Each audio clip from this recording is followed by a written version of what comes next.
Mr. Jordaan, you must be absolutely ecstatic about America's progression through the final and what that means to interest in the World Cup.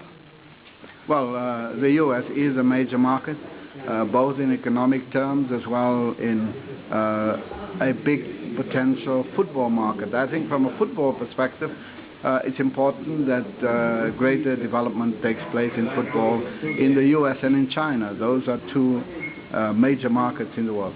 Certainly the performance of the US team in the Confederations Cup has helped. People called to say for the first time in JFK airport in New York, people were glued to the television to watch their team. This has never happened for soccer, as they call it. Yes, for other sports, but not for soccer. So the performance has really ignited a greater level of interest. People are now watching the Confederations Cup, and they were looking forward to the final.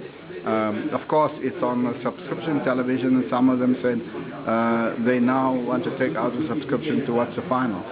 So it has done a tremendous amount of good, generated goodwill, interest, and therefore we hope that that will translate to greater sale of tickets and greater flow of fans from the US to South Africa. Are you encouraged by the level of interest from other parts of the world as well? Yes. What surprised us and also FIFA was the high number of ticketing requests from Australia and from Canada. Of course, you have the major markets, Brazil, England, the Netherlands, Germany, Italy, and France. But Canada and Australia is quite high up there. Australia had more than 50,000 requests. 27,000 tickets have been sold in Australia, and now that the team has qualified, and that happened even before the team has qualified.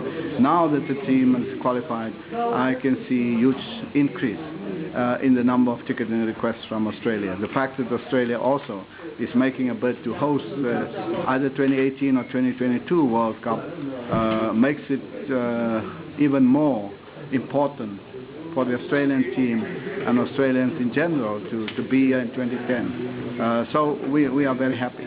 Do you have any theory yourself as to why Canada and Australia suddenly become the fanatics of the world when it comes to football? Well, Canada and Australia, of course, also has a high number of South African expats. Many South Africans have moved to these two countries, and perhaps they want to come back and watch the World Cup in South Africa. Okay, just finally, you've been cautiously optimistic about what your final assessment will be for the Confederations Cup.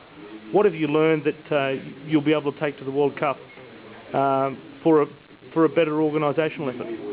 Well, I think one thing that we must immediately say is that in terms of scale and complexity, there's no comparison between the two.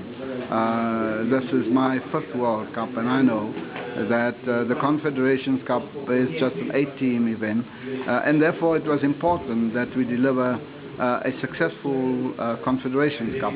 But we cannot, on the basis of a successful Confederations Cup, claim that we will deliver the World Cup. We have 6 new stadiums that we must bring on stream. Still a lot of work to do for the World Cup, and I think we are very realistic about it. But it is important that the broadcast work, the media, the teams are happy, because those are the messengers that yes, everything was in place in the 4 venues, and therefore we can project from 4 to 10 venues. If they can get it right for 4, they can get it right for 10. And that is the important message from this Confederations Cup, and we are very happy with what we've achieved thus far. Your final message for people who are on the brink of deciding to come to South Africa next year but haven't decided yet? Well, the tickets are running out very fast. They must make the decision and make the arrangements and come and celebrate what is going to be a very, very special event. We have seen interest from all over the world. You've already read in the papers the interest from Barack Obama, the president, who wants to be part of this.